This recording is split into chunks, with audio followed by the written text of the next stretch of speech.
ഒന്നും കണ്ടപ്പോൾ അയാൾക്ക് തന്നെ വേണ്ട.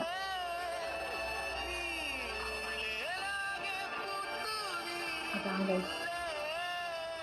അയാളെന്ത് പറഞ്ഞു? അവനൊന്നും പറഞ്ഞില്ല, ഒന്ന് സംസാരിക്കാൻ കൂടി നിന്നില്ല. എനിക്ക് അവനിട്ട് ഒരെണ്ണം കൊടുക്കണം. അതിനെന്തെങ്കിലും വഴിയുണ്ടോ? ഓ, അപ്പോൾ പഴയ കൂട്ടുകാരനെ അന്വേഷിച്ച് വന്നതല്ല, കൊട്ടേഷനാണ്. ഓക്കെ, ഇടിക്കാം. ഇടിച്ചവനെ മഴവില്ല് പോലെയാക്കാം. പക്ഷെ ഒരു ചെറിയ പ്രശ്നമുണ്ട്. കൂലി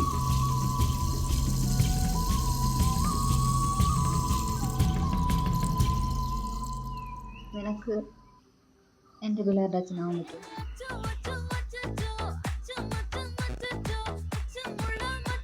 എൻ്റെ പിള്ളേരുടെ അച്ഛനാവാൻ പറ്റുമോ?